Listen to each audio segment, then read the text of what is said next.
Well, hello and welcome to another episode of Chestnut Checkers. I am Keith Riddle here as always with my co-host Jordan Tampien. And today our guest is Erin Peterson. That's right. Yeah, Good I got job. that. You nailed it. I always tell, we go over this, but the intro is always the hardest part, right? It is. And Every Jordan time. pushed that on me from the very beginning. I did. So, But he's so good at it. I feel like on our 2-year anniversary or something, I'll be like, okay, you have to do all the intros now. Or something. But then people would turn it off before we even got to it. They're like, God, it already sounds boring, Jordan. I'm like, This reminds me, I got one of the worst cold calls the other day. They left me a voicemail. And this is a weird segue to start an episode, but I guess I got to share this. But we all get spam calls, right? Mm-hmm. And I got a spam call and I didn't answer it or didn't see it or whatever. And so then I was listening to my voicemails the other day and I'm going through a bunch of voicemails and the caller changed his name. I swear to you. That is so it was bizarre. like, hey, Keith, this is like, and it was like, I forget the name now, but it was like, this is Aaron. And then he goes, I mean, Ryan. And I'm calling from, and I'm like, what? wait a second, Aaron or Ryan? Come on, It the was one thing weird. you can't do. It was weird. Anyways, sorry. So, funny. Aaron, I always ask, Spokane native? Not really. Grew up in Southern California, right next to Disneyland. Well, that's Until I was then 10. not really. Okay. Until I was 10. Okay. And then I moved to Post Falls when I was 10 years old. And that was before they had a McDonald's. It was a rough transition to go from like the center of entertainment and all these cool things You're to going like In-N-Out nothing. Burger and you got all the cool yes. Southern Everything. Cal. Oh, Yeah. such a good Oh, little pocket. That's everything. There's so much around their life. Yeah. I missed In-N-Out so badly. But like, our hangout was Super One in the deli section. Okay. 'cause that was the happening place in Post Falls. In Post Falls? Uh-huh. Was it like, so Super One had one of those deli sections? I think I know what you're talking about, but was it like where people went and like had coffee and stuff and like Mhm. met? It was like the mini all in one. Starbucks. Yep. Yeah. The good breakfast. Yeah. The biscuits and gravy. Oh, man. And went to Prairie View Elementary and then Post Falls Middle School, Post Falls High School. And yeah, graduated 2 years at NIC with my pre-nursing degree and then went to LCSC for my teaching. What's LCSC? Lewis Clark State College. Lewis Clark State. Yep, in Idaho. Mhm. Okay. Yep, got How my many degree in people education. were in Post Falls when you were there? Because it's one of the fastest growing areas, probably in the country. But like, it was farms. Yeah, it was nothing. There's this for a T-shirt very that long says, time. "This used to be a field," and they sell that everywhere. in Idaho. Yeah. I actually just drove across the prairie the other day. I could not believe it. It was like being in a completely different place. I think there were somewhere around like 7,000 when I moved here.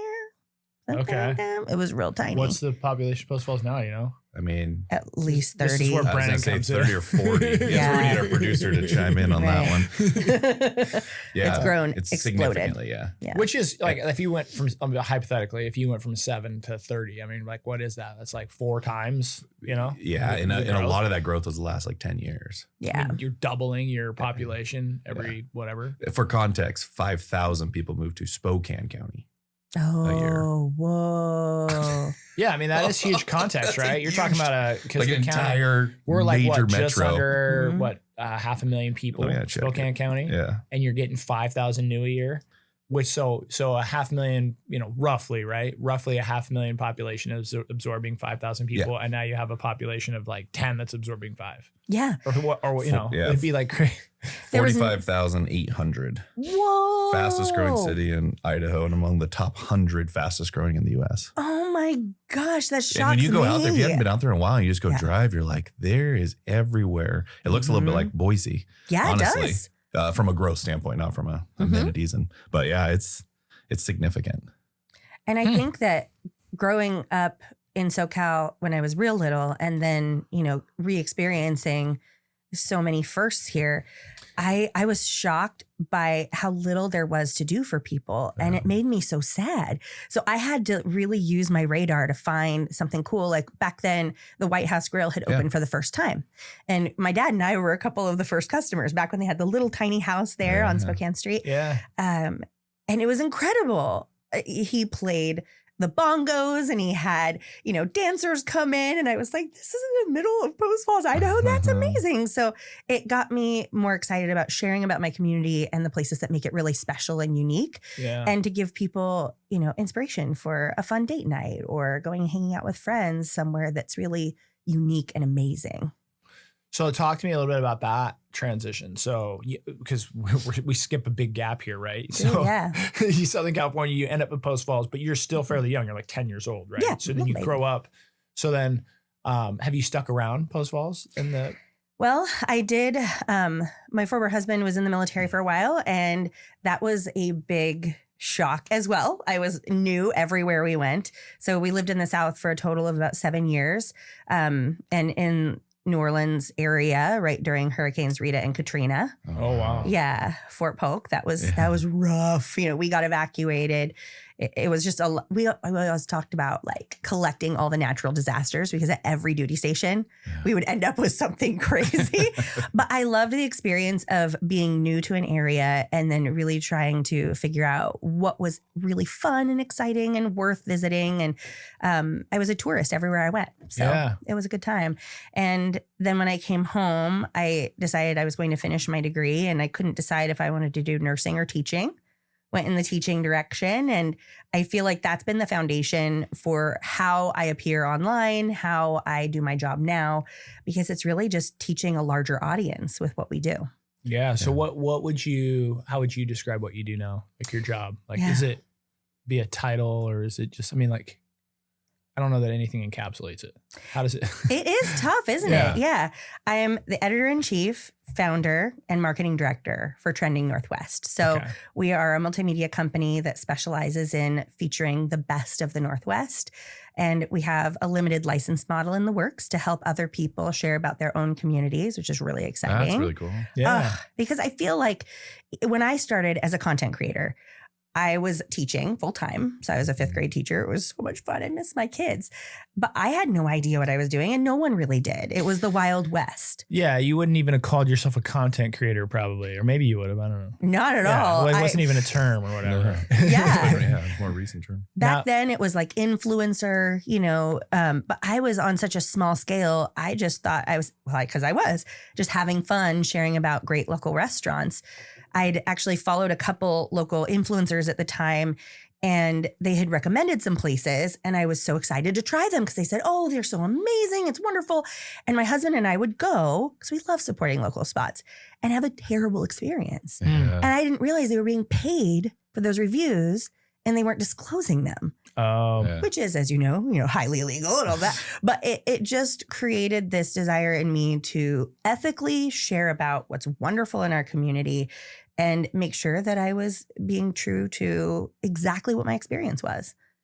Yeah. So how long did you teach for? For 5 years. Yeah. I missed pretty good that. stint. It really was. And it taught me a lot. I taught in a really I feel like you got teacher school. vibes. Yeah. I got teacher vibes. Presentation, presence. She's breaking it down like really easy for us to understand. She's So like, listen now, here." children. My husband calls it teacher voice. Yeah. Teacher voice, it's definitely a thing. It comes across on social too.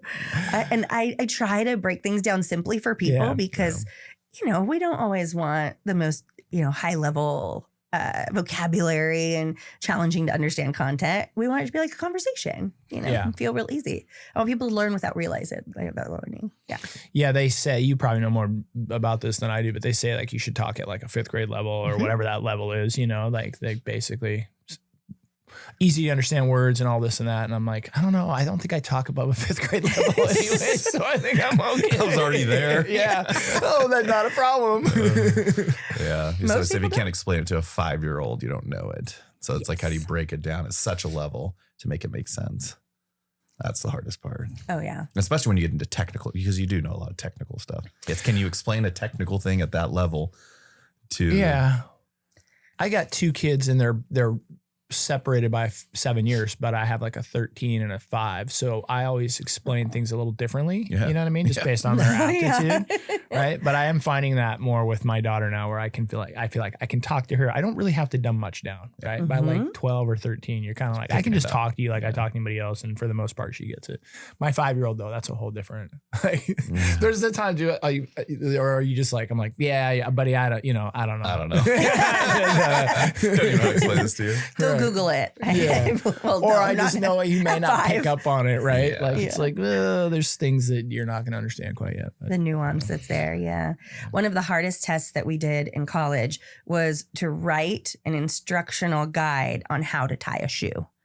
Everyone did it the first day of the class, and they wrote the guide, and every single person fails because it's, learning how to instruct is a really challenging skill set. So then by the end of the semester, we were able to write, a proper instructional guide and then do a video teaching them how. Is it hard because you skip steps and your mind skips over those and you have to go retrace? You go from 1 to 5 and you forgot 2, 3, 4? Yes. Or what makes it difficult? And it's precise language, because I always loved the lesson I did with kids, which is a very similar kind of thing where you teach them to explain how to make a peanut butter and jelly sandwich. You're like, okay, put the peanut butter on the bread. And then you take the can of peanut butter and put it on the bread. And you demonstrate for them exactly what they were instructing.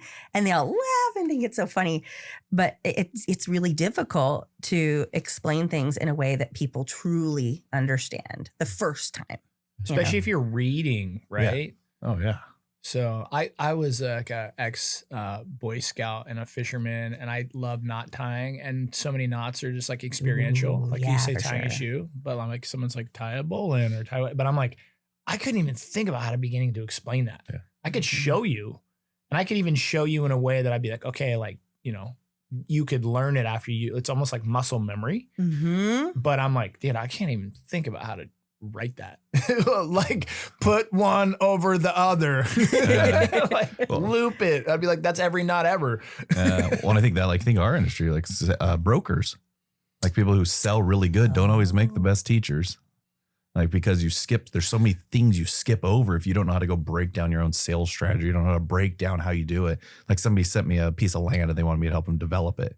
And I was like, well, here's the 5 numbers you need to call and you need to do this. And they're like, what? And I was like, no, call these 5 people and you can do it. And they're like, what does that even mean? And I was like, oh yeah, because you forgot. You have no idea what the zoning is. You don't know what that. They don't know what R3 versus R4 is. They don't know it. Yeah. And you forget like that as the more you do stuff, it makes it even harder sometimes to come back and break it all the way down and then effectively communicate it, even if you do. I would argue that people that are really good at stuff mostly are the worst teachers. Yeah. That is very true. Those who can't do teach is kind of the saying, but teaching is such a different skill set. And especially if you're a high achiever and you're used to doing things on your own, which was one of the difficulties I ran across in the classroom. I'd have a lot of difficulty just sitting there and, being with a kid through that really tough grind out process of learning a new skill because my mind would go elsewhere. So I had to be really good at hyper focusing on just this immediate skill set that I needed to take them a step up with. But I found that I wanted like more of a creative challenge, and running faster and harder on my own I had to make a choice, either I was going to do this thing with the content creation really, really well, or I was going to do the teaching thing really, really well. So what was the moment you knew that, like it hit you? Well, the page grew to about 10,000. What page? So Trending Northwest. What was it? A Facebook page? Was it a? I guess it's a really good point, huh? We have so many different things that we do. The Being page. a multimedia, the page. Being a multimedia company, we have the podcast, which has 11,000 people who've listened. We have. But how did it start? Like, what did you? Oh, okay, we'll take it way back. Way back. We hear the story. So originally, when I started the first page, it was on Instagram. Okay. And I had it also on Facebook, and it was called the Spokane Culinary Arts Guild. That was a mouthful and not a great acronym either, SCAG. It didn't work at all on any level. But, my husband and I, our purpose was to share about the restaurants that were doing things so exceptionally that we couldn't make it at home at all the same way, even if we tried. Yeah. So we really wanted to give those restaurants that deserved like a little boost and, awareness about some notoriety and some fame. And we did it on a very small level at first, and it just grew, like 500 people, 1,000 people. So you're teaching, right? You kind of start this as like just a passion project, side hustle type thing, right? And what year is this? This is 2015. 2015. Wow. Okay. Yeah. So it's been a hot minute. Yeah. And as that continued to grow, I just thought it was great fun. And it was the thing that would get me excited to go out on the weekend and pick a new spot to uplift and share about. And then I was introduced to Melissa Berry, who at the time ran a page called Everyday Spokane. And she had just come to Spokane as a Gonzaga student and then graduated. And she was like me in that we always wanted to like search and filter out the good stuff. And we became fast friends. And then during the pandemic, we actually had we did two or three awards parties for the best restaurants in the region. And it wasn't like click vote. It was based on merit. We had this group of tastemakers, we called them, go out and evaluate secretly and, then come back with this list that we felt really strongly was a high quality one. And were you guys just self-funding all of this at the time? Yeah. We all independently went out and spent our own money because we were doing it anyway. Yeah. And just decided to share about them and do it like that. And the parties were really fun. We did have some great sponsors that helped with those, and it made such a difference to these folks who work really hard every day behind the scenes, never getting any accolades. And they were so excited to come out and celebrate. The last one that we did, though, was the night of the shutdown for COVID. Ooh. Yeah. We were all there together when it was announced. My husband was an essential worker at the time, so I kind of had a hint that it was coming, but we didn't know when. Yeah. So we're all sitting there at the time at Lucky You Lounge, having a great old time. And then I think it was around 6 p.m. the announcement comes out, and we were all just like, well, great. I guess this is the last time we're going to be together for a while, so we might as well make the best of it. And Melissa was the only person to show up because there were some like inklings that something was going to happen, and people were kind of afraid to come out because they'd heard on the news about this virus and stuff. But she was so ride or die that she showed up in the midst of all of that to help me set up and handle the event. And I don't think it would have happened without her. Yeah. So through that time, we became much closer friends, and we started our podcast called Trending Northwest, where we started interviewing people. And then we thought, well, maybe we should create a website to house the interviews, and we can, do an actual article about these. And then that grew to, well, maybe we should do more content areas. And are you still teaching at this point or no? That point, I had just retired. Okay. Because I wanted to focus on content creation full time. Yeah. And it was time to step out of the classroom. I also kept getting sick.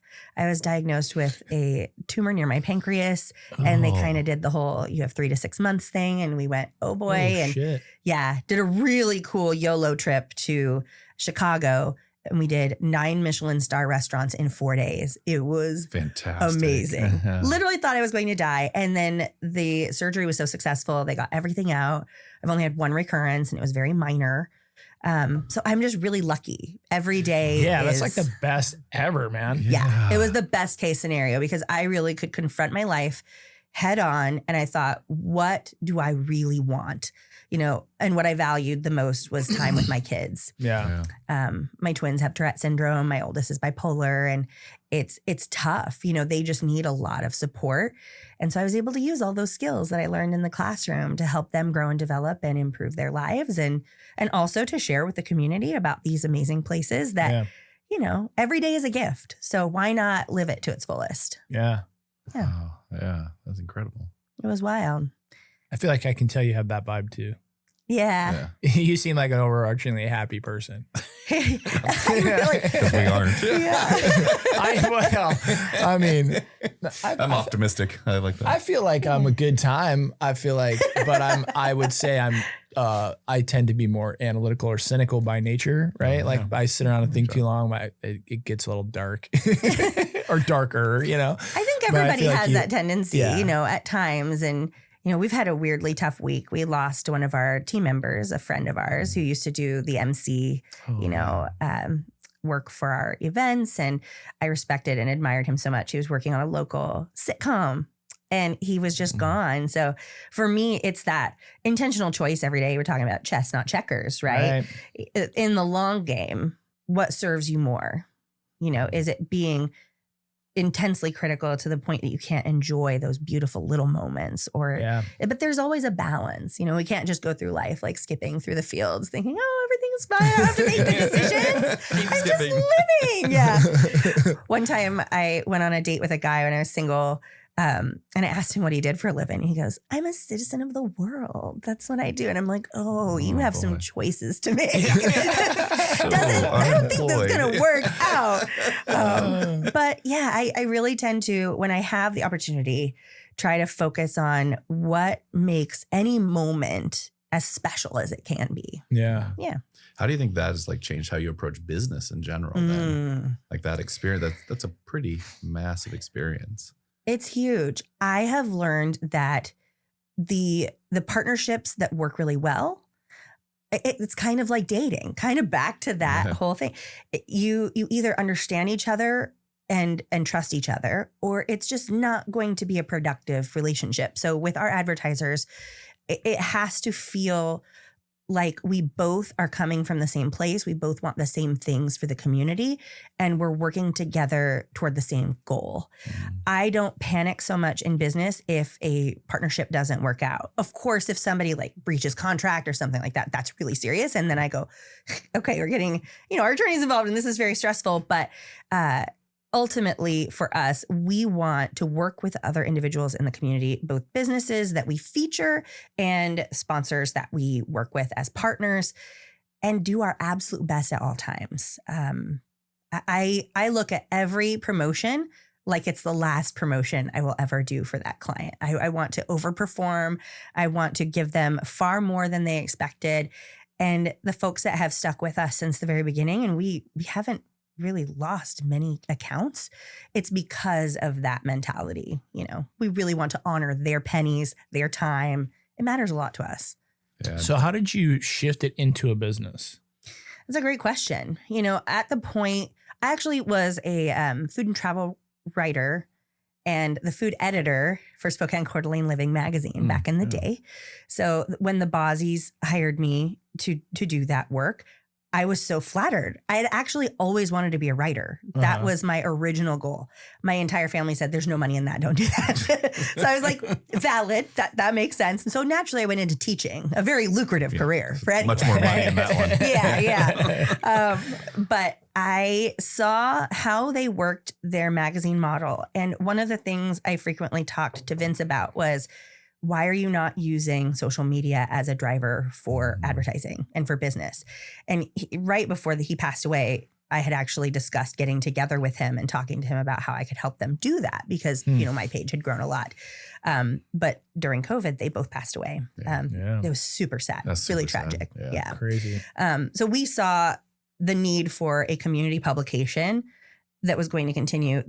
I know they passed it on to their son, but he didn't have any experience in the business. I don't think it was really ever in his plan. So we thought, okay, let's create a publication, but with a modern format. We'll have all of these different modalities really for people to obtain this information, from the podcast, which people listen to, the videos, which people watch, and the articles where they can read it online on their own time. We wanted to make it really accessible and easy for anyone to find out about what was happening in our area.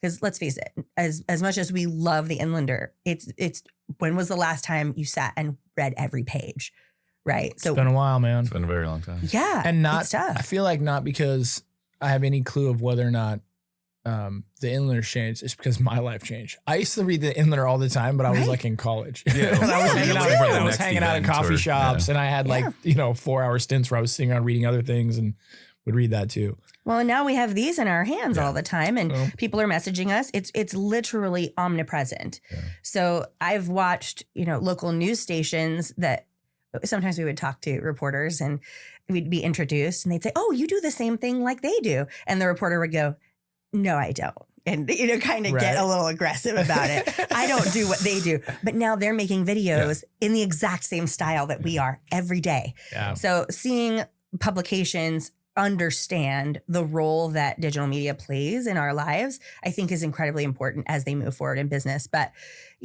essentially we were trying to create a business model where we had the digital side be the primary focus and selling advertising based on what was currently happening at the time, which the going rate was like $10 per 1,000 followers for a static image advertisement. And now it's shifted a little bit depending on the involvement of the video and the creative and, all of that. But that was really where we started. And so when you're starting there, how many followers do you have? Because I'm going to track the growth of that side of it. Start with 0, kind of slowly grow. But at this point, when you're deciding to do the magazine launch, what kind of traction do you have from a readership or viewership at this point? Well, that was a really cool time. I had around 10,000 on Instagram, around 8,000 on Facebook, and then 10,000 in a Facebook group. Yeah. And then we very quickly grew with the podcast during the pandemic because no one was doing anything, and they were really You had a excited captive audience. literally. Yes. Yeah. So we had this massive audience grow super fast. And between those different platforms, we very quickly had a base that wanted to subscribe to the publication, which was very cool. There you go. That makes sense. Yeah. God, COVID was a crazy time, man. I always just think back about that. Like, what was I doing or listening to? And it was, I don't know. Our same one. So the Brick West opened January 5th Oh, yeah. of 2020. Woof. And it was May 16th or whatever it was, Yeah. but like it was posted notices on the door. Mm-hmm. Best 3 months of business I've ever had. And then it was like, oh, we got to pivot this thing. Mm-hmm. Yeah. I always think of forget the, about that. Me too. I try to bury it. Yeah, I think maybe it's just blocking it at this yeah, point. for Yeah. sure. For sure. I feel like I wish I'd have done a better job of like journaling in the moment Yeah. through there. Cause like now Mhm. thinking back, it just is like, and it lasted so long. It was super long. You know, it was like Yeah. years really. Mhm. You know what I mean? And so you're Hugely kind of limiting. like, I'm like, oh, I think back and I'm like, you in your mind, you're like, oh, COVID was like this. And you're like, yeah, but not in the beginning. It wasn't like the very Mm-mm. first couple of months, you know, it's No. like, there was almost like stages of it, right? Oh, there was like so we these did that. I 3 remember- or 4 phases Yeah. of COVID. And they had the shutdown version. But I remember driving with Logan and Whit, and we were driving crowlers to people because it's the only way Oh you could my go get beer out the God. door. And I would drop them off, and now I look Wow. back, I'm like, I delivered you 3 crowlers. Could have tipped her at anything. And then we did like a burger one, and you had to set the bag of burgers out with a crowler so that people could come independently grab them. Oh, yeah. Oh, yeah, still remember that. Oh, that's wild. Yeah, things have changed so much. And I feel like for me, it made me appreciate getting out in the community even Yeah. more, Yeah. especially when things opened back up again. We went absolutely ham and had so much fun. Yeah. Yeah, well, then you appreciated it. Mhm. I think that's some of it. Yeah, but I wish I would have journaled more on that. After I did the book now, so I don't forget this last like year and a half. And go back and reread it. It's almost like a mini journal because you go through it and your mind it's just your memory, right? Your memory just is going to remember what it wants to from it. Yeah. Yeah. I'd have to take the time. I'd have to slow your brain down enough to Way take the down. time to go do it. But the other thing is I can't remember. Everybody can kind of tell you when it started. It's like the day that JFK got shot, the day that the towers got hit. Like everybody kind of has that moment of like, I remember when like COVID started, but I'm like, when did it end? Yeah, it kind of just like it filtered filtered out, Yeah. Yeah, but it also ended differently in Every different state. areas. Yeah, different states, different, and like you're kind Mhm. of like, I don't know, like how long was it? When did it end? You know, Yeah. so it's, History. It'll be interesting to read that one in history. Yeah. Oh my gosh. I feel so bad for the kids of the future. This whole era. It's Yeah. just this 24-hour news cycle. It's exhausting to keep up with. And that's one of the reasons why we do what we do, where our page is highly focused on the happy and uplifting and wonderful things. So anytime someone either reads an article of ours or pops over to our page, they just feel warm and fuzzy inside Yeah. because that just does not happen pretty much anywhere else on the internet. It's difficult. It's It's really really difficult. It difficult. doesn't yeah, sell I as like well. that. So, Yeah. but you guys are kind of being intentional about that is what I Mhm. like. You know, you're intentionally creating that. We really are. And the thing that got me so interested in the digital space was through teaching. I was a part of the, prepare for this mouthful, the International Society of Technology Educators Association. And Wow. they have, I know, right? It's like, It sounds like something that's made up for a movie or Yeah. something. It right? it sounds sort of space age, right? Superhero brick. It sounds like that cold call I got the other day. Is this Ryan? I mean, James. Yeah. I'm from the International Society of. You're like, And I did wait, not make what? that This up." doesn't sound real. Yeah, I'd never heard of it in my entire life. And one of the leaders at my school said, hey, I think you'd really enjoy this. You're super into tech. It was actually, I think, the tech leaders in our district that recommended me to go and be a delegate at this convention. Hmm. And there were 40,000 teachers from around the world, Wow. all learning about the latest and greatest and how digital technology can impact learning. So I did this for 4 years in a row. And each year I got more and more excited about, how much video can help people. And just like one of the tools alone, talk to text, for those kids who really struggle with handwriting, to Mm. be able to dictate a story that they want to tell and then, edit it with tools that can make them sound professional and polished. And as we're now experiencing the AI explosion and how Mhm. that has changed how people find and learn about information, it just blew my mind. Yeah. And it made me so excited to utilize that in different ways, because I knew it wasn't being done locally. So yeah, really, really educational. How many employees do you have now? Right now, we have a team of 6, Okay. and we've kept it really tight. I love all of our team members. They wear many hats, as you know, in a small business. Yeah. But I always try to, when I bring someone on, it's because I've noticed a talent, and then I continue to develop that within them, and I find what they love to do. And I make sure that the wheel of their like job description, the largest pieces are the things that they love the most. Yeah. Jordy actually came to us because she hunted me down from Creme 2 News. She was a reporter, an on-air reporter there, and her husband still is. Brandon Jones. He's incredible. Love watching him in the mornings. And she said, I love what you're doing. I want to be a part of it. I do not care how. Please just let me do anything. I'll write stories. I will be in the back end. I'll do sales. I don't care. Just please find me something to do. So we brought her on, and then almost immediately had her out there in the community doing tons of on the scene reporting. And another skill set that she has, which is incredible, is sales. She's so driven and is never afraid to ask questions, because I do not love the sales part. It is not my favorite. I would rather focus on the content creation. So she's just, and as we're talking, I'll say, I think maybe we should touch base with the Spokane International Airport, and and she's literally sending the email as I'm talking. She goes, I got those. What else do you have? Yeah. She's just so fast. But yeah, I love our team. And Vinny, our podcast producer, has been with us since that pandemic first episode. And we're now 140 episodes in, and he is still there. That's awesome. Love that guy. Yeah. Yeah, it's definitely is a game changer having Brennan do our podcast. If me and Keith had to set this thing up, I don't know if it would go. It wouldn't have happened. Yeah. We would have made it probably 5 really powerful episodes and then trailed into the sunset. Now that you've grown a team, what do you think the hardest part of running a team has been, especially of creatives? Yeah, getting the right people. Yeah. I definitely had a couple that, looked great on a resume, had big, huge, national news organizations on their resume, and they just could not deliver. They made the print publication late several times. So having to let people go, that's my least favorite thing in the world. And that was when we had a print. Now we don't. And I'm like, I can breathe again. Yeah. There were some pretty funny things that happened with print too, that you learn, it'll keep you up at night. One time we actually had 2 different bookshops names switched a little bit by our graphic designer, and no one noticed because the person who wrote the story was on the west side. And we learned quickly to have them proof it before we send it out to print, because we had Ophelia's Attic and Nook and Cranny were the names of these lovely bookstores. And the names got switched to Ophelia's Cranny. And it was, and we didn't even notice it until I think like 3 issues later. We were doing a photo shoot and flipping through it to like pretend like we were reading and looking cute at the camera. And then we all saw it and just started busting up laughing, going, oh my gosh, this is horrible. So I love the flexibility of digital, because if even someone's business hours change, we can go in there and quickly update it. Yeah. And it's always consistent.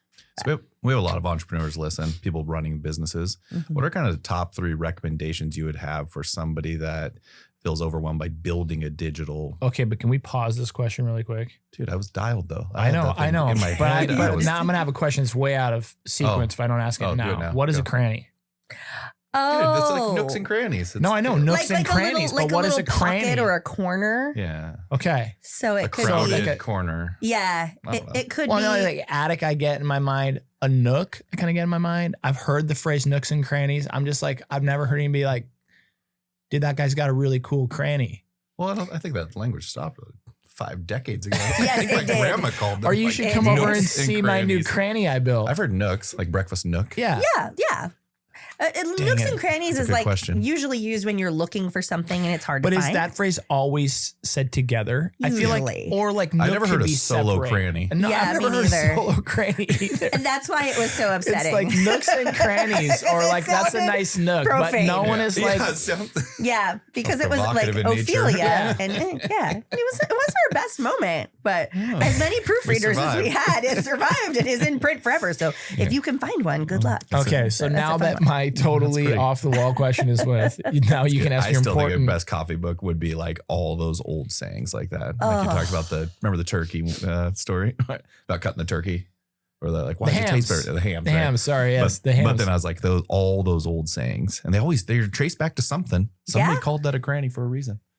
Dang it! All right, I'll look that up after. I love the show Tasting History. He usually goes through a lot of those like old sayings. That's what I need. You would enjoy that very much. Okay. He's fun. Not weird at all. All right. Nope. Back to my question, but it was a lot of them are looking for it, and then it just gets overwhelming. And one of the reasons I want to have you on here will be my next question, which is about how AI influences some of that stuff. But kind of what are 3 recommendations you would have for especially a business trying to get that footprint? Because I believe your business helped put a lot of restaurants who are always too busy to do that anyway on the map. We have amazing people at Brick West. Bill does a great job, but like we have a Bill. Oh, Bill is so great. So good. But but like, what would you recommend to somebody just getting started? The top 3 things they could do like today to build that brand. Well, besides call you. Yeah, call me. No, I do, one of the things I don't do anymore is I don't run people's socials because for what we do, it takes so much out of our creative energy that then I feel like my writing suffers, and the content creation of my own brand suffers. And really, first and foremost, being present on your own social media, I think, is incredibly important as a business owner. People want to see your face. They want to know the person behind everything that's happening, not necessarily every day, but at least once in a while. Talk on a camera. It doesn't have to be complicated. Be authentic, be yourself, share about your latest specials, share about why your work is different. That's a lot of what I do when I bring people onto, any of our channels through our media page. I just want to show what makes them unique. Or in some cases, what makes them similar. There's a business owner that I absolutely adore who we connected early on in her business, and she's done a great job of utilizing that advice. And her name is Emily Peterson at Page 42 Bookstore. And we get mistaken for each other all the time, which we think is hilarious. I just saw her yesterday and we ordered sushi, and the gal said, "You're back too early." And she goes, "For what?" And it's because I had just placed an order before. And she showed up wanting lunch. It was great. That's pretty close. Yeah. So definitely being on video yourself. And I always tell people, especially those who are nervous to be on camera, 1, you can cut everything. Edit the flubs, or leave them on there. It makes you really endearing. Honestly, people love to support an underdog and someone they feel like needs a little boost. So be a little vulnerable. It's fine. And you don't go to the grocery store with a bag over your head, right? You talk to people. You have an engaging presence. You talk to your employees. So just share a little bit of your story online. Another thing would be to really understand what makes your product or service better and different than what other people are offering. Even the littlest things. If you have a really easy, like there was a local cleaning company we worked with, they would give you a quote in 30 seconds for what it would cost to clean your space. They had dialed in this really easy, form that you fill out on their website, and it'll immediately kick back a quote for you. And it takes the stress out of the process. And then booking it online, really easy. I know millennials hate being on the phone. We hate it. You call us, we think it's an emergency. Yeah. We think someone has died. So text us, email us, that's fine. But a call feels very personal and kind of scary. So I love a business that I can book. It's so crazy to me, man. Isn't that wild? It's wild. Yeah. We really do hate it. And it's, I'm a call guy for sure. Like, I'm like, if something's important, like, don't text me, don't email me, call me. Just call me. We'll just have but I'm a short phone call guy. Oh, so I'm not like, I don't want to just shoot the shit or linger. Yes, exactly. Created text. Right. Yes. Let's put that in one sentence, Keith. But my meeting that could have been an email. Yeah. But my original mentor in real estate, he's just like a long phone talker, or would just call for no reason. But like, it's for a reason, but I always appreciate it. But like now as I gotten older, it was just to check in. Right. Yeah. But he would always call me like, "Hey man, how's it going?" I'd be like, "Good." He'd be like, and then he'd just start and I'd be like, 5 minutes in, I'm like, "Eric, what do you want?" He'd be like, "Nothing." I'm like, "Why did you call me?" Exactly.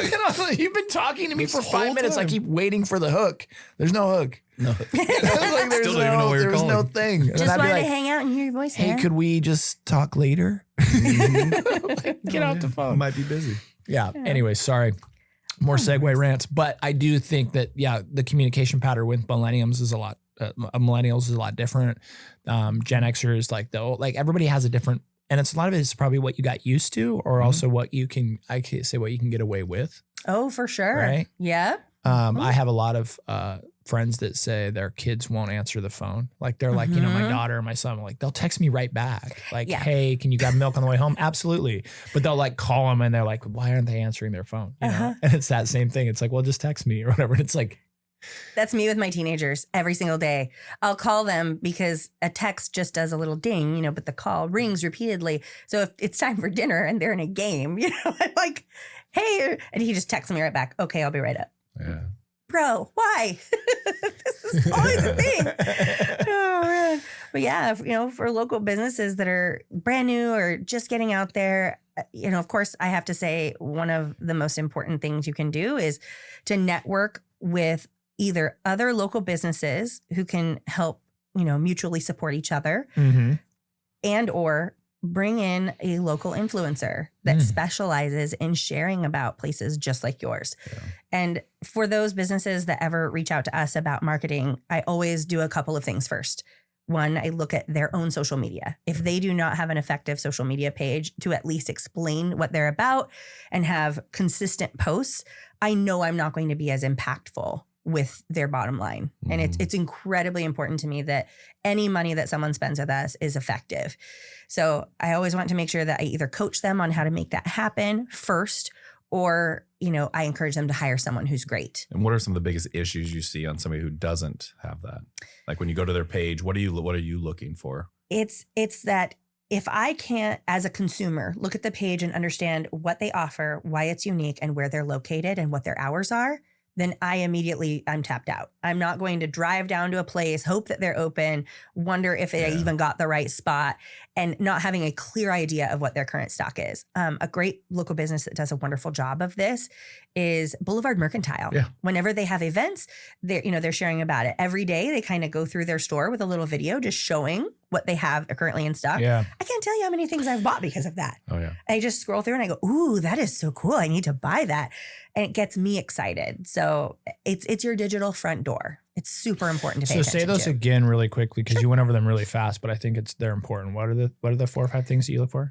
Making sure I know, when they're open, where they're located, what kind of items they have in stock, what their product or service is, and what makes it unique. Yeah. I just want to know your story and the practical information, who, what, when, where, that kind of thing. So like our website's important, as a base package, somebody should have a social media presence of some kind. Yeah. And if they even have a social media package and no website, I would still think that was totally sufficient. Okay. Yeah. Because as long as you have something digital that people can easily click over to. Yeah. Because if I'm doing a great video and sharing all about, this place is so wonderful, and then you don't have anywhere to go to learn more, you're going to be a little suspicious as a consumer. Yeah. A beautiful website is super helpful. That's like, I give them a lot more, like authority cred, if that makes sense. Yeah. They've spent time. They really want to share about their product in a beautiful way. And if it's not, just some blocky, awkward, difficult to navigate thing, that's important too. I think there's some real power and truth in knowing like who you are and what your strengths are. Mm-hmm. It's as a person, as a business or whatever, but then also kind of like playing to those. And then what I would say is either leveraging out or hiring around your weaknesses or the things that you're not that great at, or that just are not fun for you or in your wheelhouse.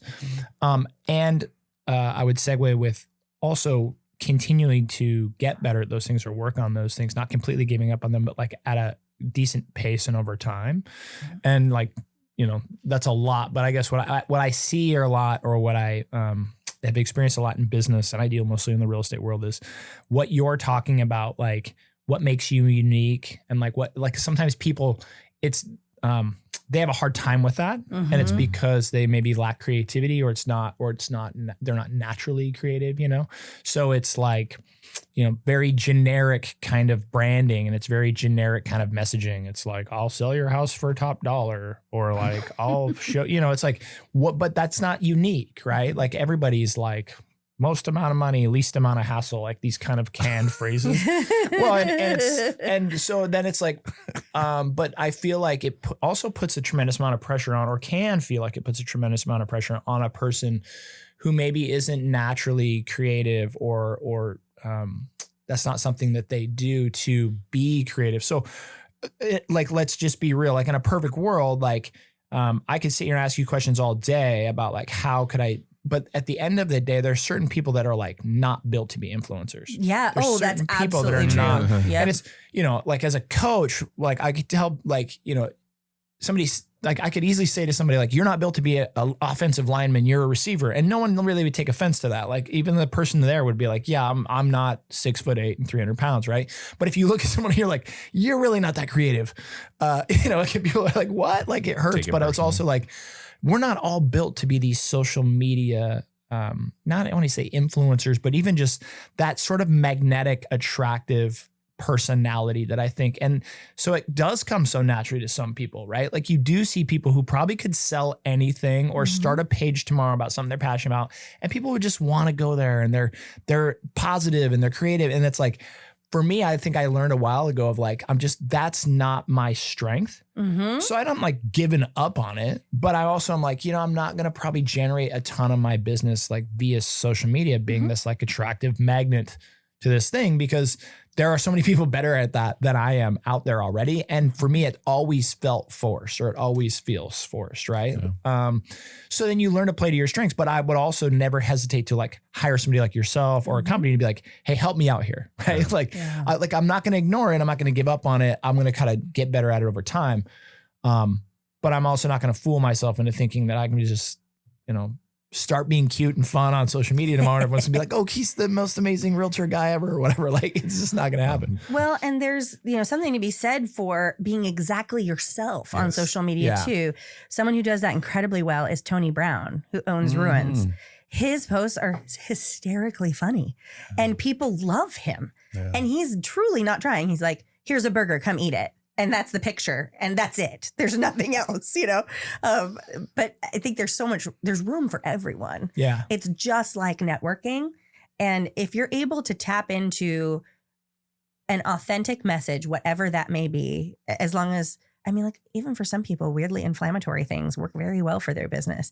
There was like a yogurt shop that did this hyper politicized thing and now they have more business than ever. And you're like, okay, that works for you. Yeah. But, you know, as far as chestnut checkers, you know, I'm always thinking long-term strategy. How am I going to put myself out there as a human being in this digital space in a way that will benefit the net in the long term and make a stronger community, have people come together that feel supported and encouraged whenever they interact with our business in any way. So when you're hiring, you know, any kind of firm to do your social media, or if you're hiring even an influencer or a micro influencer, like a local one, you have to do your due diligence and do a lot of research. You know, there are a lot locally that are not compliant with the FTC, and that can put your business at a huge risk. Explain that more. So the Federal Trade Commission has specific language that you have to use legally to disclose an advertisement. Oh, yeah. I've watched, I mean, dozens of local content creators get things for free. I know because I was at the same event, you know, and they don't say, you know, hashtag gifted or hashtag ad, but the language they have is incredibly specific, and it puts both the influencer at risk and the brand that they're supporting, because they're also now not FTC compliant. So while it is a little bit of the Wild West, I've seen an increase in enforcement lately. And there's actually a regional publication that reached out to me about a story on this exact topic, how a lot of times businesses who don't know and don't actually research the individual that they're working with can sometimes get hosed for thousands of dollars with an ineffective campaign. One of the things that's difficult, like as a super local business, say you're a local restaurant, people aren't going to be buying your product online, and an influencer has, say, 30,000 followers. You would anticipate that if they're a Spokane influencer, that the majority of those followers would be from Spokane, but many times they're not. Yeah. Especially if they're a niche influencer, which has nothing to do with the local scene or economy, right? Exactly. There's one in town that I've seen that's a fashion influencer, has like 70,000 followers, was charging people thousands of dollars and getting zero results. Yeah. And it broke my heart. And so I would, if I saw that there was something going on, I would reach out to the business and say, hey, just as a heads up, you might want to protect yourself.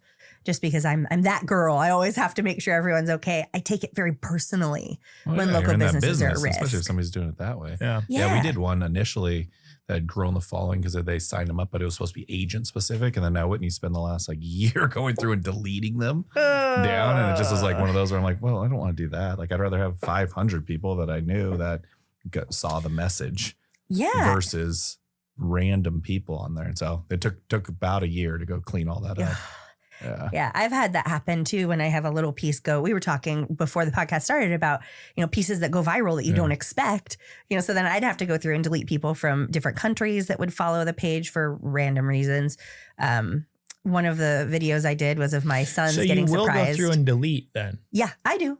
Not everyone does. Sometimes they just want those big numbers and it's like a vanity number. Yeah. But so I guess I can dial it down. But if you're vetting somebody, you could ask them how many are Spokane specific or right. You can They should ask be able to them. tell you that data. They should, but a lot of them don't because native data in the actual apps only will give you like the top 4 or 5 cities. Yeah. I use a tool called Metricool, and because you have to intentionally hook in your account with it and make sure that it talks to the apps themselves, I can drill it down to exactly who in Elk, Washington follows my page. 3 people, if you want to know. Hey, Elk, how's it going? Shout out. Shout out to Elk. They probably don't watch this podcast. So. Right. Probably not the same 3, but maybe. Who knows? Very unlikely. Yeah.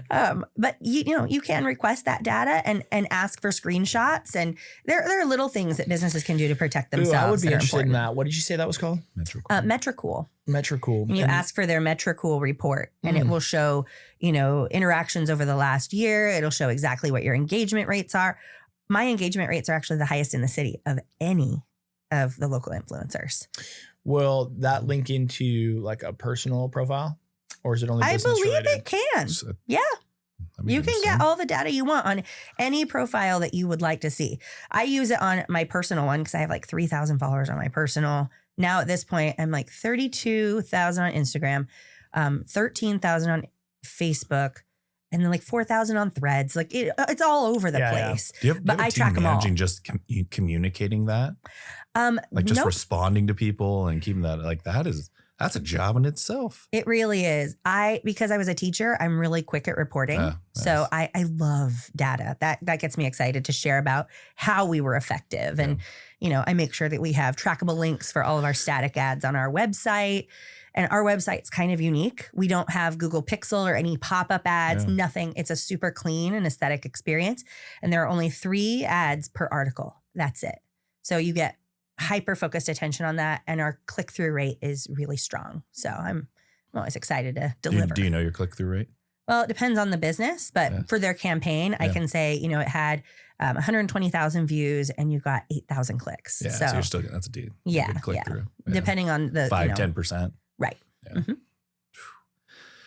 Very solid. That's solid. So we've started implementing AI through pretty much every business we have now, from content creation to all those. How is that impacting you the most? I'm gonna start with that, then I have a follow-up to that. But like, how is that impacting your business? Because it seems like something you could implement pretty fast and have it generate said things. So it's a catch-22. It's great to have a tool where we can get lots of information really quickly, but we don't always know if it's accurate. Correct. So for us, we use it to generate ideas. And then from there, we're able to flesh out, our content and our articles. And because I use it so frequently, I can immediately spot if a local content creator is using it to create their posts. Oh, yeah. But the algorithm for these amazing platforms is getting smarter and smarter in being able to detect AI. And they have AI detectors that will deprioritize that information over time. And over the next year, you'll see that even more. Within the field, I feel like what we're missing and what we need legislation for is AI disclosures that are overlays both on the video and in the text of whatever people are writing and creating. Because I instantly kind of get my hackles up if I am reading something. It just decreases the authority that person has in that space. It makes them less trustworthy. So when I see it used in business, because the patterns are so consistent. Yeah. You just wonder, I wonder if that will change over time though. I just don't know. The patterns or the regulation? Well, it's kind of like sometimes anything, I'm trying to think of a good example. Like but like new things come in and there always this pushback, or there's kind of like the old guard of like, I don't know, like I would like everybody uses a horse. Here comes the car, and everybody's like, you know, Jordan's so lazy, he uses this car thing. Well, then fast forward, it's like everybody starts using the car. Pretty soon people like the horses, you know, stuff like the AI. I'm like, I imagine complete, like nobody just wants to read a bunch of AI stuff. But then you also have like the human aspect of like, we've experienced this forever, but like that meshing in the middle of like people who are very knowledgeable on a subject, also using AI to accent more knowledge or to make something flow better. Like, you know, like you can have an incredible brain and a lot of information on a thing, but maybe I'm not a writer, or maybe I'm not very good at. And so it's like, I think over time, I just wonder if like it won't become so normalized that disclosure would just end up like being on everything. Well, like, I think you'll recognize if every image it better. and every written word has to have a disclosure if AI was used to help create it in 10 or 15 years. I don't know, but would it just be so commonplace that it'd be like, well, now you're just putting the disclosure on everything, right? It'd be like, what has plastic in it? Well, hopefully not. Yeah. In that, you know, there's a profound difference that you get in feeling. You know, my job is mostly about helping people to engage with a feeling. The three purposes of social media are to entertain, to educate, or to inspire, really. So if I can hit all three of those emotions at once, I'm great. Created language is, first of all, you know, plagiarized. So there are people out there who have very difficult, very important jobs. Spokane Storytime has openly talked about using AI to generate his information, and it's been wildly inaccurate. And there's currently a group of historians who are trying to put a stop to a PBS show and who are trying to put a stop to an award that he's getting because they're so angry that he's been plagiarizing their work. And it's been super difficult to watch. It's easy to get notoriety and build a big audience, which he has. But it's that ethical piece when you're taking someone's entire life's work and just regurgitating in a video without crediting them. That's where that difficulty with ethics comes in. Yeah, because it's more ethical. Because in theory, it's creating original content based off facts that are known to people, right? And that sometimes the AI machine will hallucinate and just spit out things that are completely not true. Correct. That's where they go, hey, wait a second, that's not real. Yeah, and then it's hard to decipher between the two. Right. And it's impossible for someone who hasn't looked at the primary sources to really understand that. You know, for us, we're often just going into a business and, you know, trying their pizza. And so that is a primary experience. Yeah. You know, whereas you at your business, you're creating. Primary and secondary.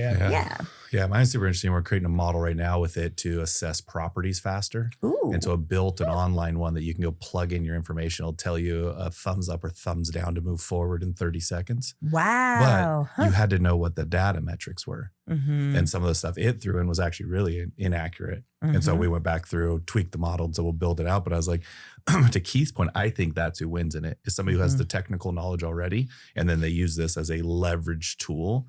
That the spreadsheet it created in 1 minute would have taken me 2 weeks. Oh, yeah. I helped It's my husband multi-tiered.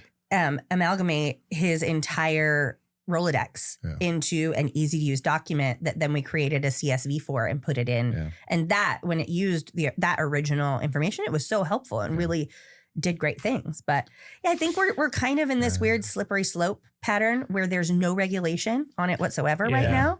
And until that comes into play and the playing field. You can have AI regulate it. Yeah.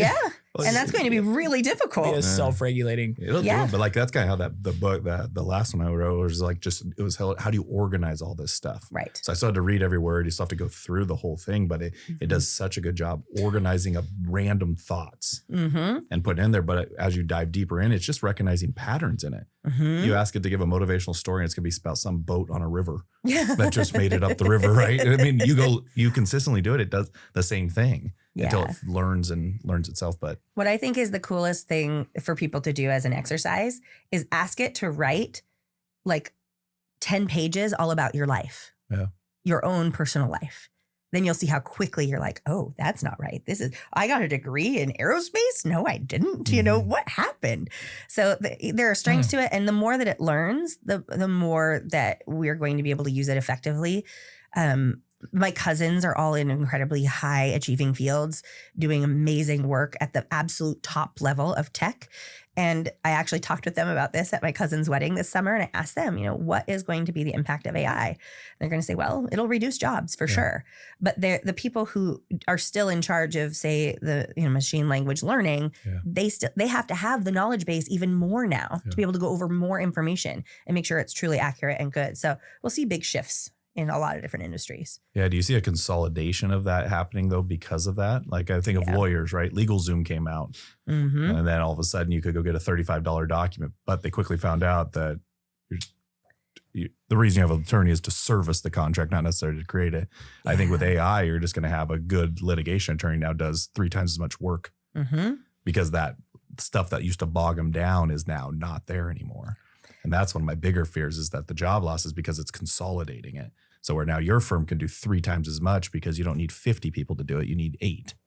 And it's the people who already have a footprint in the industry who will be just fine. Yeah. But even then, it's going to create so many challenges because now not only are you trying to crank out more content faster, you're getting more tired. You're going to make mistakes. Like we have really tried to curate what we do and keep it within this lane of 12 different content areas for 6 people. Yeah. Which is a lot to do at once.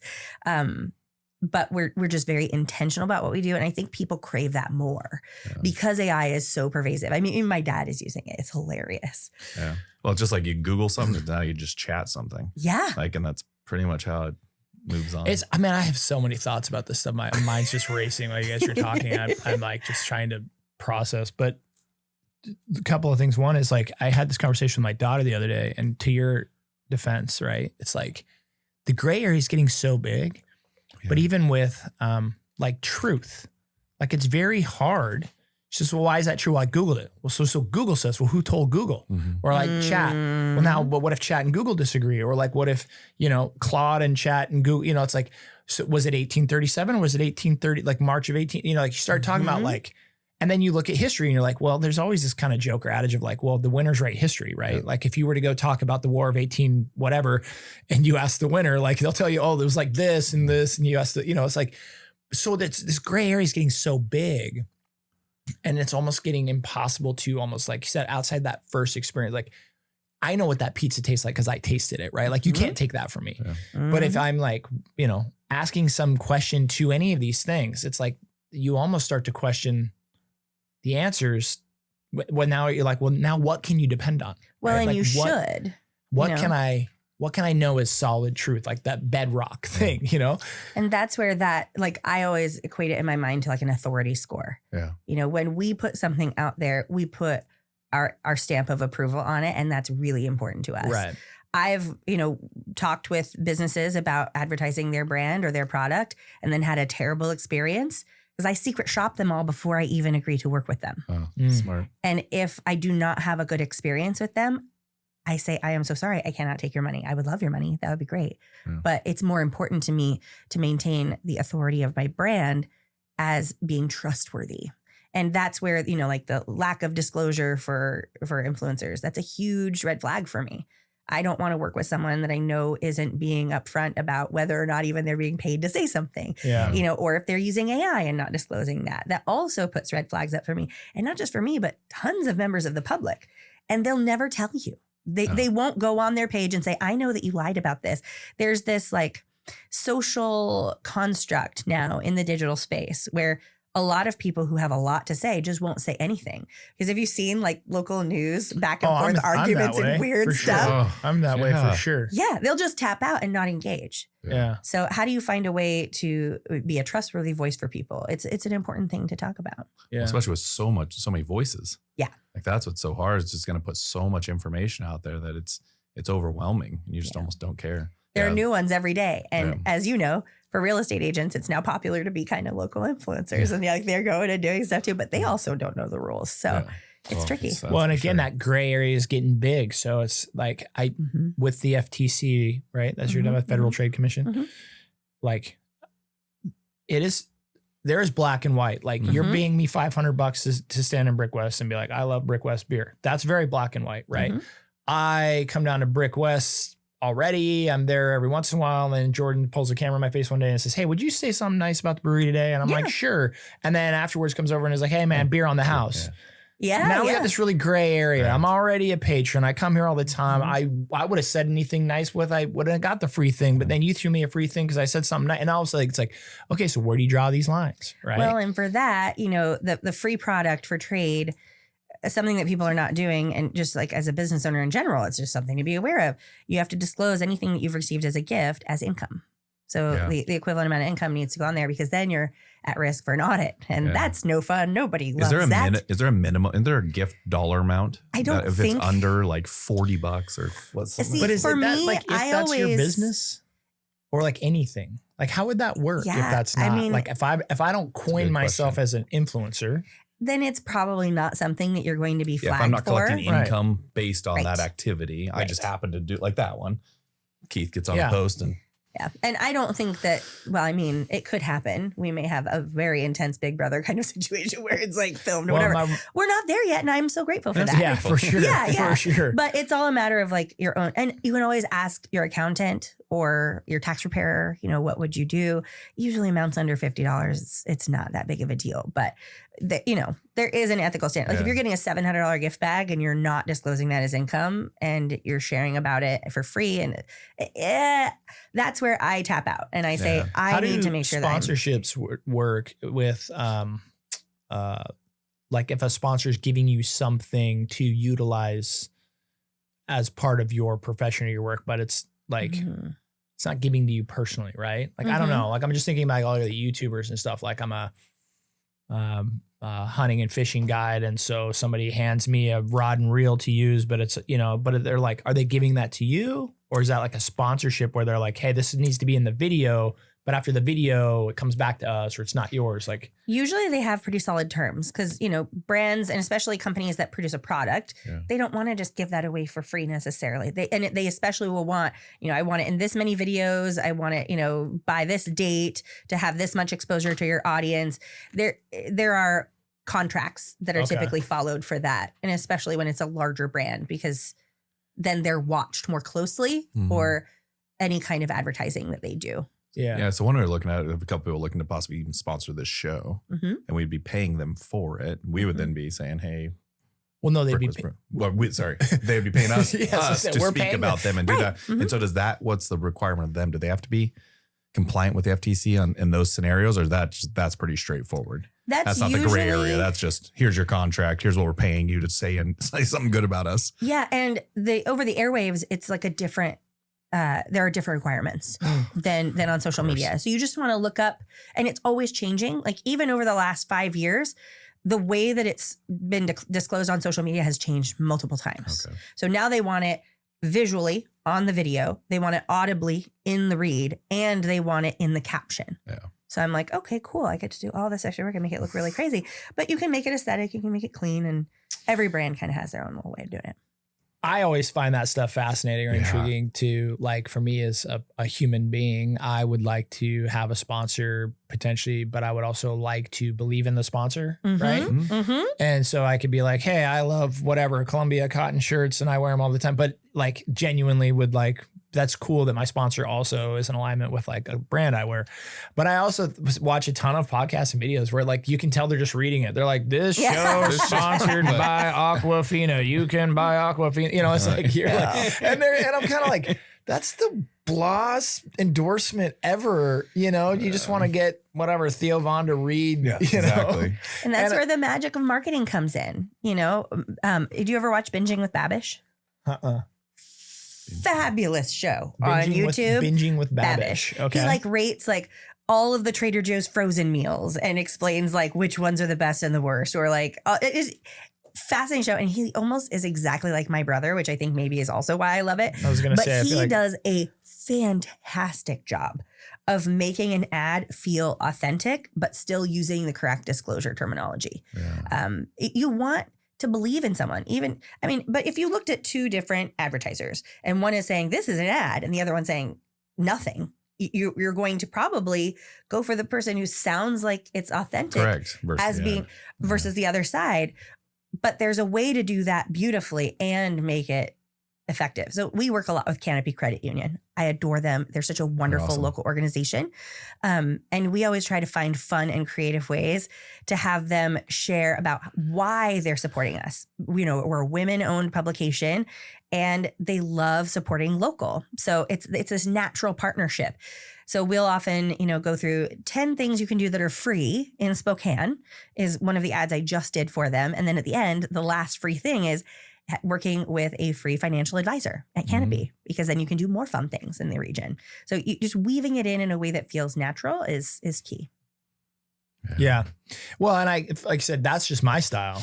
So that's how I'd want to do it. But I do see a lot of that where I'm also like, in my mind, I'm thinking it's got to be ineffective, but it must be effective because they keep doing it. I'm like, do you want to be the person endorsing something you don't really believe in? Like that doesn't feel very authentic for that person. But then also that brand, like I wouldn't want to be that brand. Like if someone was like, hey Keith, do you want someone to read a commercial about Synergy? And they were just like, Synergy Properties is like I would be like, no, I don't want that out there as my message, but I see it a lot. So That's all over. Yeah. Well, and that's how you as a brand can create, parameters around what you expect. And go back and forth with them on creative. Make sure that it is exactly what you want before it's delivered to the public. That's an important part of our creative process. We send proofs for them to evaluate and then get feedback and make adjustments. One of the ones we're doing this summer with Canopy is they wanted to see my dog Murphy, who performed fabulously for our last promotion, look like he's driving an RV, a car, and a boat for their refinance thing over the summer. And I'm like, oh gosh, how am I going to do this? Okay, I got this. I just need to find someone with an RV now and I'm good. But they dictated the terms really clearly and gave me a goal and even gave me talking points to where then I can make that more me.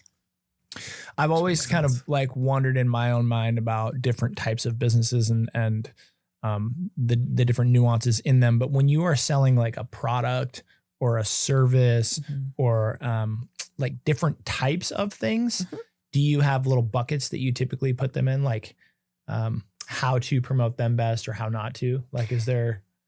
Definitely. And, for a service, I always think before and after. I want to see what is the result before and after I utilize this service. Gotcha. Cleaning company, super easy. Floor before, oh God. With 3 boys, it's rough, and after. And then showing it in the most aesthetic and vibrant way possible. I'm thinking of the camera angle. I'm thinking of the color that's utilized in the scene. I'm thinking of even my tone of voice. How am I coming across? So there's a lot to consider there. With products, then I want lots of high quality video of the product, static, of it being in use, of it in the environment where it's going to be used in, and somewhere that is beautiful and compelling, because you have that first 3 seconds of video that are the most important. People will either skip it or stay, and sometimes even based on the first second.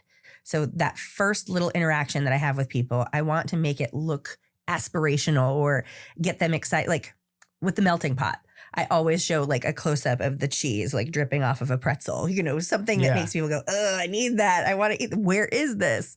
So thinking about what makes it special. What else do you sell besides items like products and services? Is there like other categories? I'm trying to think. I'm trying to think too. I don't think there's really anything else. 2 major buckets. Yeah, pretty much products and services is where we stick with. I guess nonprofits, we do work with nonprofits often. Like charitable work. And that started when I was working with the Wishing Star Foundation, running their social media for many years. And now they're set. They have tons of followers. They're doing great locally.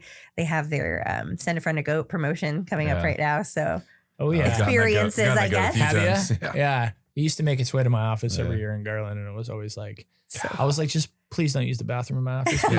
Just like it's the building owner. That's all I really cared about. Yeah.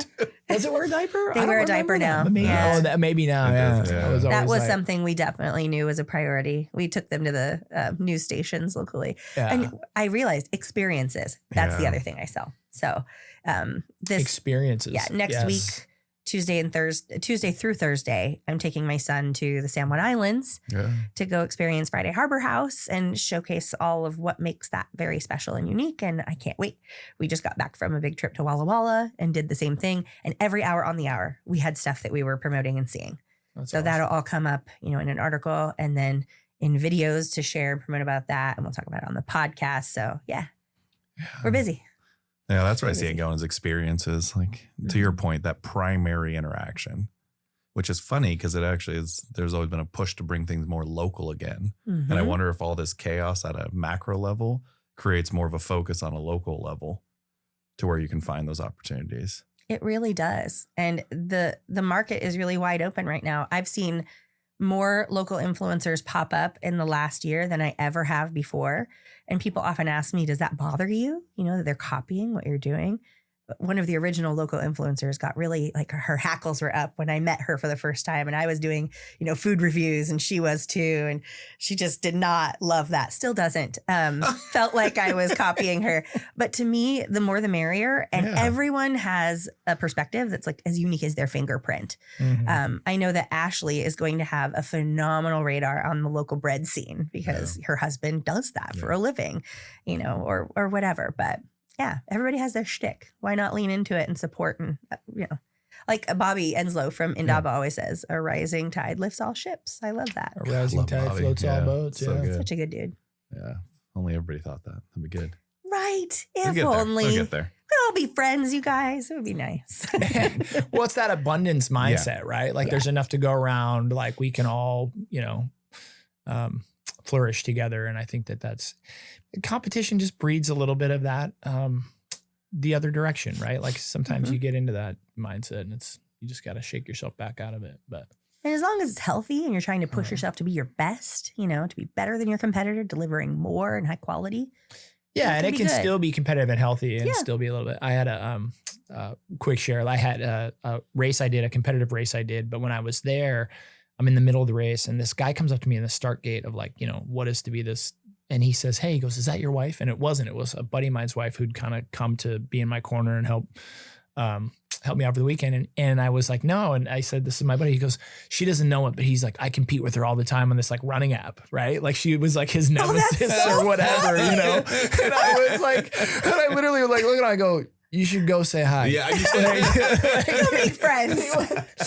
You should literally, but you know, he finally met you in person. He was, you know, he was joking about it, but yeah, basically he was like, oh yeah, like he secretly competes with her, like how far she runs and fast and pace. And he's like, and I'm thinking like, how many of us have that same person in our life or for us, or we're that person for someone else? Yeah, like, secret nemesis. Right. Yeah, Somebody's it's like, so funny. Jordan has no idea. I'm coming for him.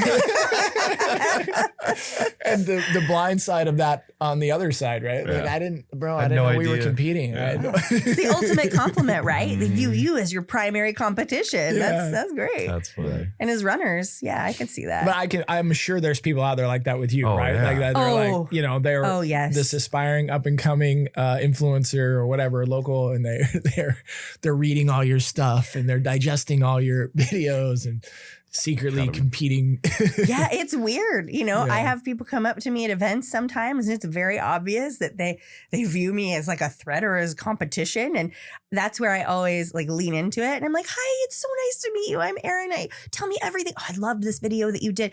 You know, so I feel like leaning into the kindness side of that, eventually it disarms them enough to where they're not as, you know, cranky about it. Sometimes it doesn't, and that's fine too. I guess we all have to have our syndrome, you know, like in The Incredibles. Or they give you a tell without giving you a tell. Like they do that. They do that. You know, some obscure thing you wrote like a year ago, and they're like, that place doesn't have the best donut holes in town. And you're like, you read that. That was on like page Impressive. 3 of like, I did have that happen. One time, one of my team members accidentally used like someone's graphic, like a picture, super tiny for like a favicon of one of the best restaurants. And she wrote us the meanest email. I can't believe you would. I was like, first of all, it was not me. I will tell the team member that they should not have done that. Second of all, I am so sorry, but you read that? I'm so glad you use us as a resource. Yeah, What did you got at 10 p.m. on a Thursday? It was on page 7. It was got late. that far? It was so funny. Oh, man. That is funny. Well, I feel like we could do this forever. Thank you so much. Thank you. Yeah, thanks for coming down. Love to have you back because I want to I have all these questions about, I would love to have you back and talk to you about your favorite things in the Northwest. Cause I feel like we didn't get there today and just kind of like some of those secrets, right? I've got some good ones. So Yeah, well, I'll yeah. hold on I to feel like those. Check out a I feel like podcast. you would be Your the podcast best does a really good person job, to too. Yeah. text Thank or you. call. Like if I ever just had like a weekend and be like, what should I do this weekend in Oh, yeah. Spokane or around Spokane, or what should I try that I've never tried? I feel like you'd have hundreds of those. It's my favorite. I always consider myself a matchmaker of experiences and great restaurants. So Uh-huh. if you ever need a rec, just hit me up. Happy What's to your Awesome. favorite new restaurant on the way out? Ooh. New-ish You're would gonna be be weird. Outsider. Oh, sorry, yeah. Outsider. Outsider is incredible. Yeah. I also really love Jewel of the North. They're out in Right by Brown Station. Yep, Yep. mhm. Across from the Oak. so fun. Yeah, I could keep going. This is my favorite topic. But, Dang it. We yeah. just got to it. I at know, the I love end. it I too. just started with this. Dun, But an dun, dun. OG restaurant that if you haven't been to it, you probably haven't because it has the weirdest name and some of the best Mexican food in town. Choo Choo Tortas. Okay, Where? where's this? It's in the Valley. That's The probably best why I haven't been authentic there. Mexican ever. Easiest parking. You don't have to pay to park. It's right off the freeway. I Super hate, so easy. say it one more time slowly. Choo-choo. Choo Choo Tortas, like woo woo, like a train. Choo-choo. What exit? Choo Choo Tortas. I would say Pines. Oh, it's right there off the I think- freeway. Yeah, That's great I'm parking. pretty sure. Yeah, it's super easy. Oh, I drive So yeah, by it Choo all Choo the- Tortas is my favorite, and it was just Taco Tuesday. Okay, now we have on to have Cinco you de back Mayo. because now I'm like, Just go down dang the it, list. I should just Top started. fives. Yes. I know. Yes. And, Well, thanks so much for having me on, you guys. It was Yeah, a lot of fun. this was a Absolutely. blast. Thank you. All right, you guys, thanks for listening to today's episode. While you're out there, would you please do us a favor and give us a like, subscribe, or a follow, whether you listen on Spotify, iTunes, or YouTube. We'd really appreciate it. Also, if you don't mind while you're there, give us a 5-star review, maybe write a review. If you have a favorite episode, feel free to give it a like. Thanks for listening. We really appreciate it.